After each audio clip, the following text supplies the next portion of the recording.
प्रश्न एक है, भारत के संविधान के ऊपर सबसे अधिक प्रभाव निम्नलिखित में से किसका माना जाता है? तो भारत सरकार अधिनियम 1935।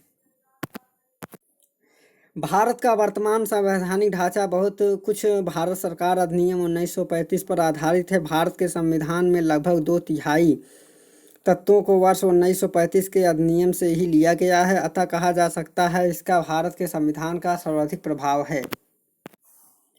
प्रशासन की एकात्मक पद्धति का लाभ है, तो दृढ़ राज्य।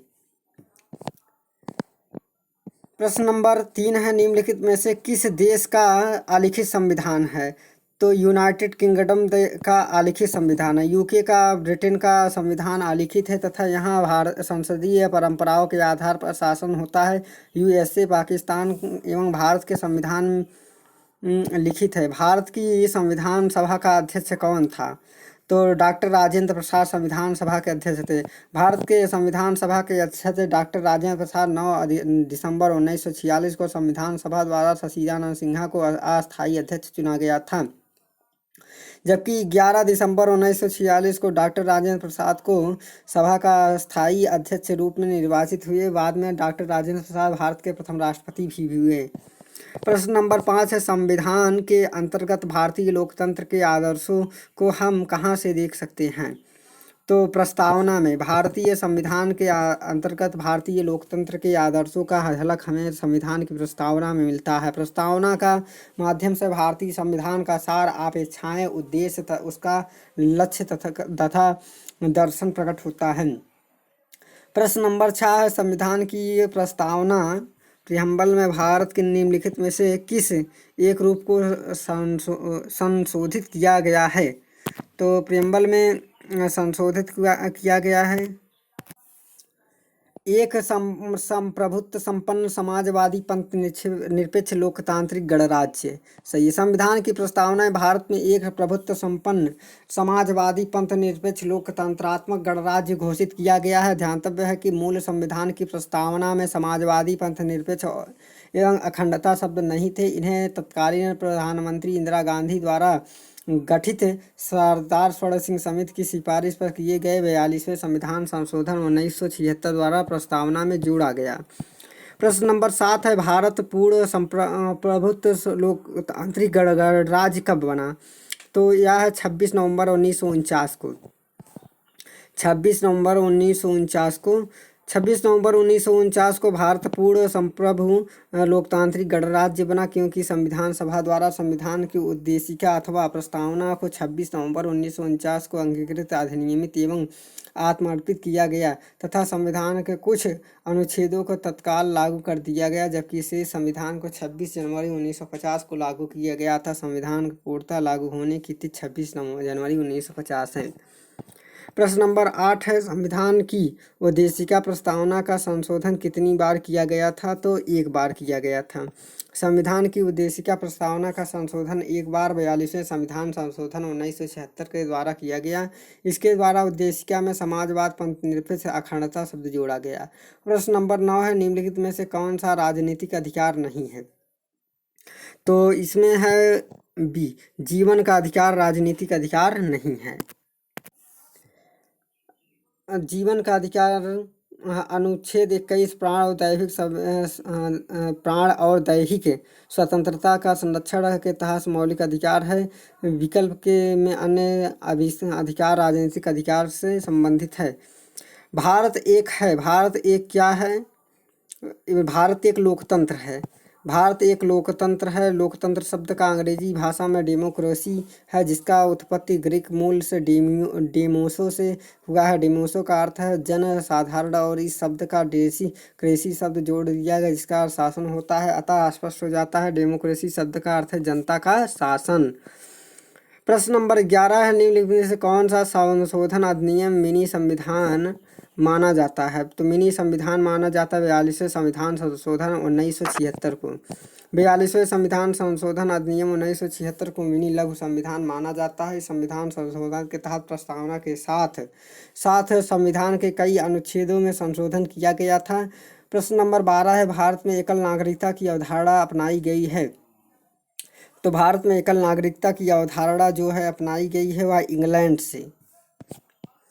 भारत में एकल नागरिकता की अवधारणा इंग्लैंड की संविधान से की व्यवस्था से अपनाई गई है। प्रश्न नंबर 13 है, दोहरी नागरिकता निम्न में से किसकी विशेषता है? तो दोहरी नागरिकता जो है या उतना संघीय सरकार की विशेषता में दोहरी संघीय सरकार की दोहरी नागरिकता संघ एवं राज्यों को हो सकती है। अमेरिका की संघीय सरकार में दोहरी नागरिकता की व्यवस्था है। प्रश्न नंबर 14 है, विश्व में सबसे बड़ा संविधान किस देश का है? तो भारत का है। विश्व में सबसे बड़ा लिखित संविधान भारत का संविधान है। इसमें मूलतः 395 अनुच्छेद तथा 8 अनुसूचियां हैं। वर्तमान में 395 अनुच्छेद 12 अनुसूचियां हैं। प्रश्न नंबर 15 है, भारतीय संविधान में मूलभूत अधिकार किस संविधान से लिया गया है? तो अमेरिका के संविधान से। भारतीय संविधान में मूलभूत अधिकार फंडामेंटल राइट अमेरिका संविधान से लिया गया है। वर्तमान में हमारे संविधान में 6 मूल अधिकार वर्णित है। प्रश्न नंबर 16 है, निम्नलिखित में से क्या उच्च न्यायालय और उच्चतम न्यायालय दोनों की आधिकारिकता के अधीन आता है? तो मूल अधिकारों का संरक्षण उच्च न्यायालय और उच्चतम न्यायालय दोनों की अधिकारिता के अधीन आता है। प्रश्न नंबर 17, प्रारंभ में कितने मौलिक अधिकार थे? तो प्रारंभ में कुल 7 मौलिक अधिकार थे। भारतीय संविधान द्वारा प्रारंभ में 7 मौलिक अधिकार प्रदान किए गए थे, किंतु 44वें संविधान संशोधन अधिनियम 1978 के द्वारा संपत्ति के मौलिक अधिकार को समाप्त कर दिया गया। अतः अब 6 मौलिक अधिकार है: समानता का अधिकार, स्वतंत्रता का अधिकार, शोषण के विरुद्ध अधिकार, धार्मिक स्वतंत्रता का अधिकार, सांस्कृतिक एवं शिक्षा संबंधी अधिकार और संवैधानिक उपचारों का अधिकार। प्रश्न नंबर 18 है, भारतीय संविधान में कितने प्रकार के न्यायिक आदेश हैं? तो कुल 5 प्रकार के न्यायिक आदेश हैं। भारतीय संविधान के अनुच्छेद 32 के तहत उच्चतम न्यायालय में लिंग अधिकारों के परिवर्तन करने के लिए उच्च न्यायालयों के अनुच्छेद 226 के तहत मूल अधिकार व अन्य विधिक अधिकारों का प्रवर्तन करने का 5 प्रकार की रिट जारी की गई है। बंदी प्रत्यक्षी का परमादेश प्रसिद्ध उत्पीड़न और अधिकार परीक्षा। निम्नलिखित में से कौन सा अधिकार अभी भारतीय संविधान द्वारा एक मौलिक अधिकार के रूप में नहीं दिया गया है? तो संपत्ति का अधिकार प्रारंभ में भारतीय संविधान में मौलिक अधिकार के अंतर्गत शामिल था, परंतु 44वें संविधान संशोधन 1978 द्वारा इसे मौलिक अधिकारों की सूची से हटा दिया गया है तथा वर्तमान में यह अनुच्छेद 300 के अधीन एक विधिक अधिकार है। प्रश्न नंबर 20 है, कोई राज्य उन अधिकारों द्वारा जाना जाता है जिन्हें वह बनाए रखता है, यह कथन किसका है? तो यह कथन लास्की का है। कोई राज्य उन अधिकारों द्वारा जाना जाता है जिसे वह बनाए रखता है, यह कथन लास्की का है। लास्की का अधिकार में नैतिक और कानूनी दोनों अधिकार शामिल है। प्रश्न नंबर 21 है, भारत के संविधान में शामिल राज्य के नीति निर्देशक सिद्धांतों का अवधारण कहाँ से? आयरलैंड के संविधान से लिया गया। भारत के संविधान में शामिल अनुच्छेद 36 से 51 का राज्य नीति निर्देशक सिद्धांतों को आयरलैंड के संविधान से ली गई है। ऑस्ट्रेलिया के संविधान से समवर्ती सूची, यूएसए के संविधान से मूल अधिकार तथा कनाडा के संविधान से संघीय व्यवस्था की अवधारणा ली गई है। प्रश्न नंबर 22 है, भारतीय संविधान के किस भाग में भारत को एक कल्याणकारी राज्य के रूप में स्थापित करने की बात कही गई है? तो प्रस्तावना में एक कल्याणकारी नीति निर्देशक सिद्धांतों में एक कल्याणकारी राज्य के नीति निर्देशक सिद्धांत संविधान के भाग 4 में कल्याणकारी राज्य की अवधारणा है। भारतीय संविधान के भाग 4 अनुच्छेद 36 से 51 के वर्णित राज्य निर्देशक सिद्धांतों का उद्देश्य कल्याणकारी राज्य की स्थापना है। प्रश्न नंबर 23 है, उपराष्ट्रपति पदेन अध्यक्ष होता है तो राज्यसभा का पदेन अध्यक्ष होता है। संविधान का अनुच्छेद 89(1) के तहत भारत का राष्ट्रपति राज्य का सभा का पदेन सभापति होता है। उपराष्ट्रपति का मुख्य कार्य राज्यसभा की बैठकों की अध्यक्षता करना है। प्रश्न नंबर 24, भारत का राष्ट्रपति किसका एक अभिन्न अंग है? भारत का राष्ट्रपति किसका एक अभिन्न अंग है? तो भारत का राष्ट्रपति संसद का एक अभिन्न अंग है। भारत का राष्ट्रपति संसद का एक अभिन्न अंग है। संविधान का अनुच्छेद 79 में वर्णित है, संघ के लिए एक संसद होगी जो राष्ट्रपति और दोनों सदनों मिलकर बनेगी, जिसके नाम क्रमशः राज्यसभा और लोकसभा होगी। प्रश्न नंबर 25, निम्नलिखित में से वह व्यक्ति कौन था जिसे भारत के राष्ट्रपति के रूप में निर्विरोध चुना गया? तो भारत के नीलम संजीवा रेड्डी डॉक्टर नीलम संजीव एन संजीव रेड्डी भारत के राष्ट्रपति छठवें थे के रूप में निर्विरोध निर्वाचित हुए। उनका कार्यकाल 25 जुलाई 1977 से 25 जुलाई 1982 के मध्य था। प्रश्न नंबर 26, संसद के दोनों सदनों का संयुक्त सत्र कौन बुला सकता है? तो यह राष्ट्रपति भी बुला सकता है। संसद के दोनों सदनों का संयुक्त अधिवेशन राष्ट्रपति बुला सकता है। अनुच्छेद 108, संयुक्त अधिवेशन की अध्यक्षता लोकसभा के अध्यक्ष के द्वारा की जाती है। प्रश्न नंबर 27, राज्यसभा के सदस्य के लिए न्यूनतम आयु कितनी है? तो न्यूनतम आयु राज्यसभा सदस्य के लिए 30 वर्ष है। भारतीय संविधान का अनुच्छेद 84B के तहत राज्यसभा की सदस्य के लिए न्यूनतम आयु 30 वर्ष एवं लोकसभा की सदस्य के लिए न्यूनतम आयु 25 वर्ष है। भारतीय संविधान संसद के संयुक्त सत्र की अध्यक्षता कौन करता है? तो अध्यक्षता लोकसभा अध्यक्ष करता है।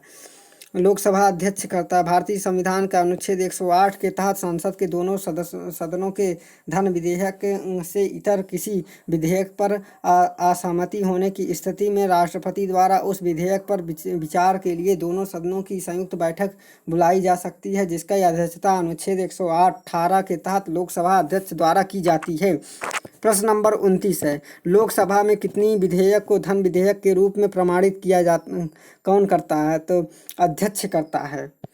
संविधान का अनुच्छेद 110(3) के तहत 110(4) में तहत लोकसभा में किसी विधेयक को धन विधेयक के रूप में प्रमाणित करने का अधिकार लोकसभा अध्यक्ष को प्राप्त है तथा इस संदर्भ में उसका विनिश्चित अंतिम होगा। प्रश्न नंबर 30 है, वर्तमान उच्चतम न्यायालय के मुख्य न्यायाधीश के अतिरिक्त कितने न्यायाधीश हो सकते हैं? तो अतिरिक्त न्यायाधीश 33 हो सकते हैं। मूल संविधान में सर्वोच्च न्यायालय के न्यायाधीशों को कुल संख्या 8, एक मुख्य न्यायाधीश 7 अन्य न्यायाधीश नियुक्त किए गए थे। अनुच्छेद 124 में प्रदत्त शक्ति के अनुसरण में संसद ने सर्वोच्च न्यायालय न्यायाधीशों की संख्या अधिनियमों के माध्यम से उनकी संख्या में परिवर्तन किया है। वर्ष 1986 में संविधान अधिनियम द्वारा न्यायाधीशों की कुल संख्या 26 + 1 + 25 का कर दिया गया। सर्वोच्च न्यायालय में न्यायाधीशों की संख्या अधिनियम 1956, जो सर्वोच्च न्यायालय न्यायाधीश की संख्या के संशोधन अधिनियम 2008 कहा जाता है। मुख्य न्यायाधीश को छोड़कर सर्वोच्च न्यायालय में न्यायाधीशों की अधिकतम संख्या 30 है, किंतु सर्वोच्च न्यायालय में न्यायाधीशों की संख्या संशोधन अधिनियम 2019 के द्वारा मुख्य न्यायाधीशों को छोड़कर सर्वोच्च न्यायालय में न्यायाधीशों की संख्या अधिकतम 33 हो गई है। प्रश्न नंबर 31 है, भारतीय संविधान में किस संशोधन अधिनियम द्वारा पंचायती राज व्यवस्था को संवैधानिक दर्जा दिया गया है? तो 73वें संविधान संशोधन द्वारा। भारत के संविधान के 73वें संविधान संशोधन द्वारा भाग 9 जोड़कर पंचायती राज व्यवस्था को संवैधानिक दर्जा दिया गया है, जबकि 34वें संविधान संशोधन द्वारा इसे जोड़कर नगर पालिकाओं को संवैधानिक दर्जा प्रदान किया गया। प्रश्न नंबर 32 है, त्रिस्तरीय पंचायती राज तंत्र में शामिल है। त्रिस्तरीय पंचायती राज तंत्र में क्या शामिल है? इसमें ग्राम पंचायत है, ब्लॉक अथवा पंचायत समिति है, जिला परिषद है। संविधान के 73वें संविधान संशोधन अधिनियम 1992 24 अप्रैल 1993 को लागू भारत के त्रिस्तरीय पंचायत राज व्यवस्था की स्थापना की गई। ये ग्राम, ब्लॉक और जिला स्तर पर स्थापित की गई है। इन्हें क्रमशः ग्राम सभा, ब्लॉक अथवा पंचायत समिति और जिला परिषद के नाम से जाना जाता है। प्रश्न नंबर 33 है, भारत में त्रिस्तरीय पंचायत राज प्रणाली का प्रस्ताव किसने किया? तो अशोक मेहता। इसका प्रश्न बलवंत राय मेहता ने किया। बलवंत राय मेहता समिति ने किया। भारत में त्रिस्तरीय पंचायत राज प्रणाली का प्रस्ताव बलवंत राय मेहता समिति द्वारा किया गया। इस समिति का गठन वर्ष 1957 में बलवंत राय मेहता की अध्यक्षता में किया गया था।